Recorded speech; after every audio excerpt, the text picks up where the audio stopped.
Hello and welcome to Solent Sports News. It's 3:30 p.m. I'm Dylan Shavas and these are your latest sporting headlines. Former England and Harlequins captain Chris Robshaw has announced his retirement from rugby union aged 36. Robshaw played 300 times for Harlequins and helped lead the side to their first ever Premiership title in 2012. He'd been playing for San Diego Legion in the United States since 2020 following 16 years at Harlequins. Southampton manager Ralph Hasenhüttl has confirmed that Kyle Walker-Peters has sustained a long-term hamstring injury. The right-back was forced off in the second half of Southampton's 1-0 victory over Bournemouth on Wednesday. This will be a cause of concern for England manager Gareth Southgate, with Chelsea's Reece James and Man City's Kyle Walker also set to miss the upcoming Qatar World Cup through injury. Sticking with Southampton, the FA is set to investigate an incident where an elderly Southampton fan was injured by a smoke grenade. The incident occurred immediately after Southampton scored against Bournemouth on Wednesday. Dorset police have since issued a statement condemning the use of smoke bombs. Aston Villa are on the hunt for a new manager after sacking Steven Gerrard yesterday. Sporting Lisbon's Ruben Amorim has emerged as a leading candidate for the job. In only 4 years of management, he's earned great plaudits for his work and in 2021 led Sporting to their first league title in 19 years. Following 2 successive 4-0 wins to start their season, Solent's first-team footballers had a media day today. We sent cat-like keeper Ben Hayward and dynamic fullback Louis Moore along with a camera to capture some of the action. And Louis here this morning on our Friday news day. We're in with the rest of the boys this morning. In with the rest of the lads with Solent Media, looking at our celebrations and gifts. Anything up your sleeve, mate? Hey, I have my stuff. What about you? And you never know, last minute call now. Got a few. Goalkeeper is brave, by the way. Got a few prepared. A few of the rest of the boys have arrived already. Early on set. Yay. Don't mind it. Good commitment. Good commitment to the cause.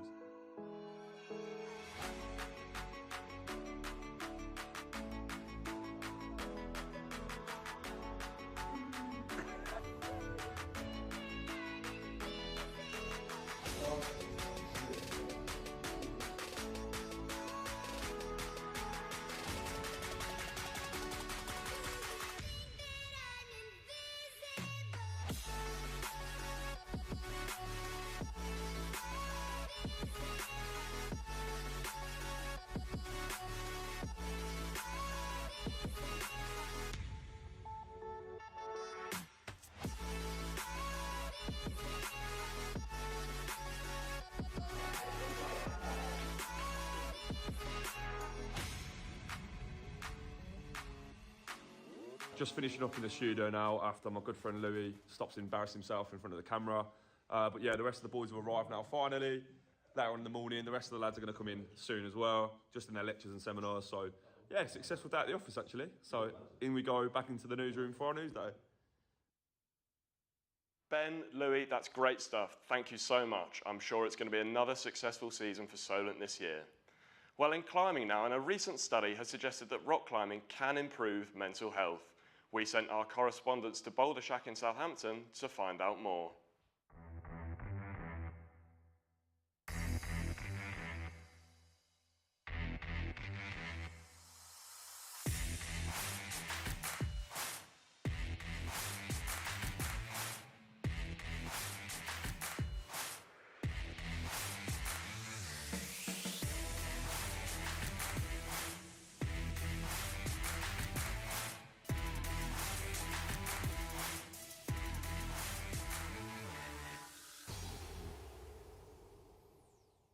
A recent study from the NHS has stated that rock climbing is one of the most beneficial sports towards combating mental health. The mixture of problem solving and relentless activity is a major factor as to why it's so good. We went down to the Boulder Shack gym in Southampton to ask people how they feel climbing helps them. I think any sort of exercise is brilliant, but in particular rock climbing involves quite a lot of mental activity. You've got to do a bit of problem solving, and so it provides quite a good mental and physical distraction from whatever it is that you're sort of worrying about. It's that physical element of sort of getting that energy out and just feeling like you're doing working for something, you get those endorphins going.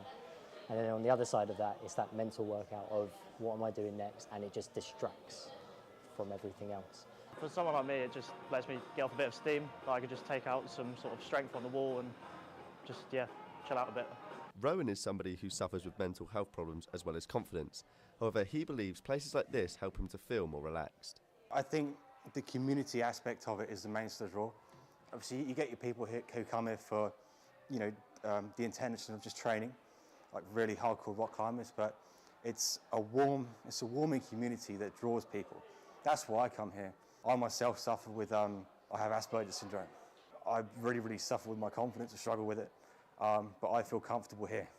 And there's few places where I feel like that. Much like Rowan, a lot of people love coming to the climbing gym because of the social aspect, and having such a welcoming place is so important for them. Everyone here is very supportive of each other, and there is a really good feel of around. Everyone wants you to everyone wants to push you to get to the top of every route. I've got people who come in all the time, and you start to know their names and you start to know their coffee orders, and you can really just preempt what they're going to ask for and kind of show them compassion. And I think that's really appreciated here, because other places you don't get that kind of intimacy with staff and customers. Although rock climbing may not be everyone's cup of tea, there are many ways it can help your mental health. Louis Moore, Solent Sports News.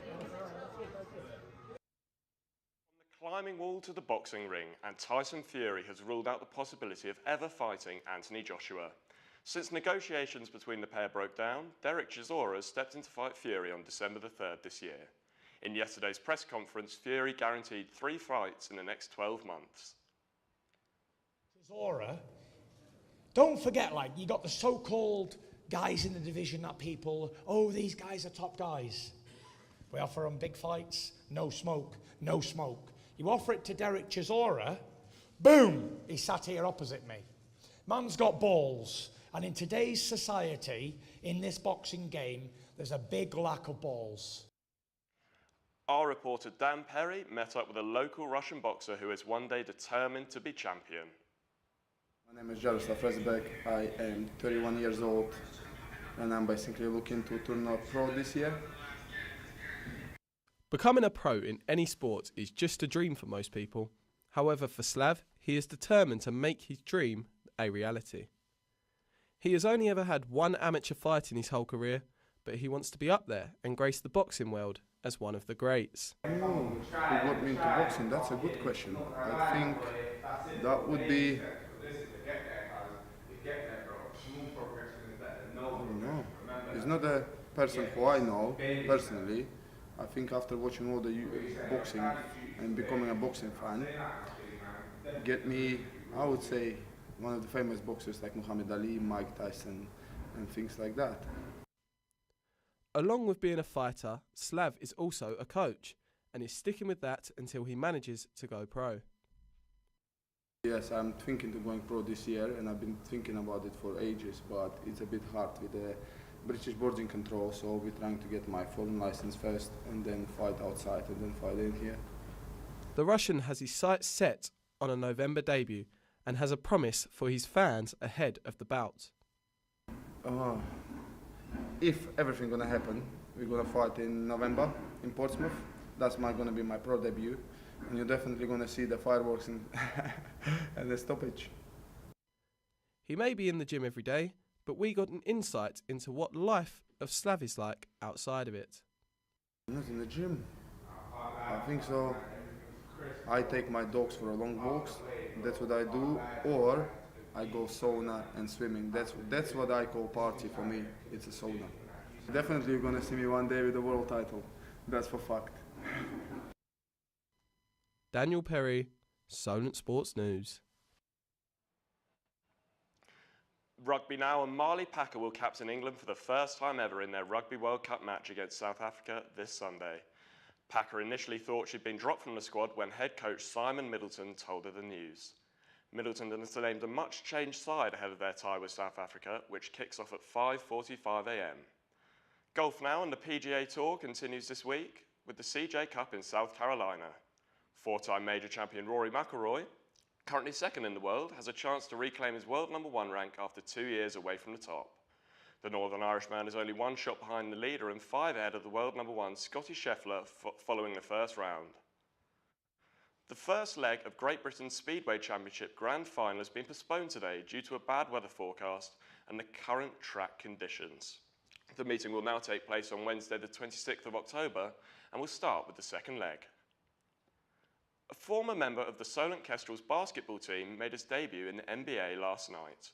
Our very own Evan and Will have more on the story. Yeah, both kind of very powerful. He's too prone to getting injured. Underplayed. With the recent NBA debut of Jeremy Sohan, who played with the Solent Kestrels when he was younger, perhaps the UK basketball scene is beginning to grow. We sent our journalist, Will Tyrrell, out to speak to some experts on the British game to see if a new wave of homegrown talent is emerging. I wouldn't say it's the start of a new wave. I think if you were to ask anyone that's sort of embedded in the British scene, who's the next NBA player coming out of the UK, I'm not sure there are young players that people are pointing to saying, they're a legitimate NBA prospect. I hope he's not an outlier. What I hope he is a catalyst for inspiring, younger players to see that it is actually possible to come through the British system, to come through the British pathway. I think he's been very clear in any interview that he has done that he is a big advocate for British basketball and wants to use his position in the NBA to help change things, grow things. And already, we're seeing the effects of that. I think, the NBA has pull like nothing else. And I think Jeremy being in it is only a good thing for the game here. So hopefully it's the start of, an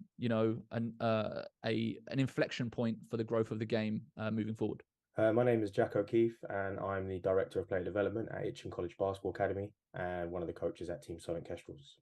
How much influence do you think that his time in the UK and specifically at the Kestrels has had on his development to be able to get to where he is at the moment? I think ultimately Jeremy grew up in the British basketball system in different places. He was first in Southampton with us as a very young lad, and then moved to Milton Keynes and was with Milton Keynes Trojans for a while. And then I moved down with us to play for Solent Kestrels and was based at Itchen College Basketball Academy with us. The short answer would be quite a lot. I think quite a lot. The British basketball landscape had a huge impact, but I would say a number of factors are probably to credit, or a number of factors should be credited for Jeremy's development. I think his, not just the British basketball landscape, I think his parents, unbelievable influences, and I think having lots of positive role models around him from a young age was also a huge impact for him. Do you think that the British game to be looking to maybe try and emulate and reach the standards of other European leagues before trying to look at the NBA?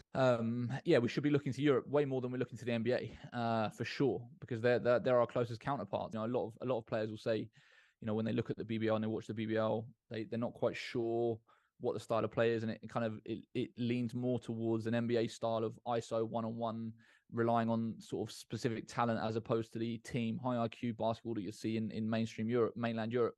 And so, we need to take lessons from everywhere we can. And I think there are plenty of case studies in Europe and in the US, to be fair, of situations, environments that they've implemented plans, systems, put things into place that have worked, that we should then look to try to emulate, adapt, build on to then, grow the game and hopefully make it more successful here. I'm delighted to say we can actually go live to Will, who's at the Solent Kestrels base, and he is speaking to one of the American scholars on the team this year. Cheers, Dylan. I'm here with Justin Broussard. Justin, how are you getting on today? I'm doing really good, man. Good. Yeah, I'm doing very well, thank you. We are here at the Solent Sports facility today. Justin, as someone who's moved from America to the UK recently, how would you feel that the culture, both on the court and off the court, has changed? To be honest, I feel like the culture is kind of the same. I feel like everybody wants or has the same motivation, but I feel like the style of play is a lot different in what they prioritize. I feel like out here it's more old school style of basketball, and in America it's more like specialized in a way, like we're only focusing on shooting 3-point shots, and it's more of a fast-paced game than out here. And someone who's recently moved from the UK to the US, San Antonio Spurs just made a new signing, number 9 in the draft. What do you make of that draft pick, and what does it mean for UK basketball in terms of giving more of a kind of a pathway through to US basketball? I feel like right now basketball is like, just as a sport, has expanded so much across the world. I feel like every country, not just the UK, has a better chance of getting to the NBA. I feel like it's expanded a lot more. You see a lot of different or diversity in the NBA, way more so than like even 10, 15 years ago. It just, with social media and all the ways we could find players in different places, it's going to be a lot easier for people to make it out and make it over to the States. And you personally, with the Kestrels this year, it's been a fantastic few years you've had in the last 4 years of 4 division titles for this team. What do you make of the team's chances this year? It's a bit of a rebuilding season for you guys. I think rebuild is more of a management way of thinking. I feel like as a player, you never think that because that's not your job to. And realistically, every team is beatable. I feel like maybe on paper, since these guys haven't really played at this level before, it seems a little bit like we're underdogs. But I feel like I've been that way my whole career, and I still feel like we have a real good chance to get the job done. We just got to work out some details. Brilliant. And lastly, you're on another personal level. What's the coach told you this year that you're kind of looking to work on? Is it offensive, defensive? What are you looking? I don't really feel like it has anything to do with skill set. I feel like it's more just from a leadership and mental standpoint, and working with these guys to become what I know they're capable to be. I mean, if I can really hone in what I can do and mix it to what these guys can do, I feel like we have a really good group and a solid chance to do some big things and prove some people wrong. So I think just from a leadership standpoint, that's what he really wants me to work on. Brilliant. Now, as we're here at the three-point line, I thought we'd have a one-on-one jump shot match. If you want to go first, set the standard.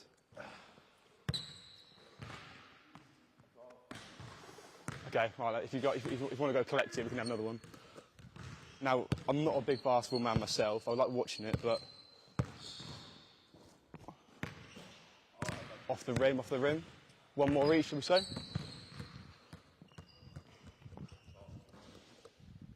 Okay, I've got the chance to take the victory on this one.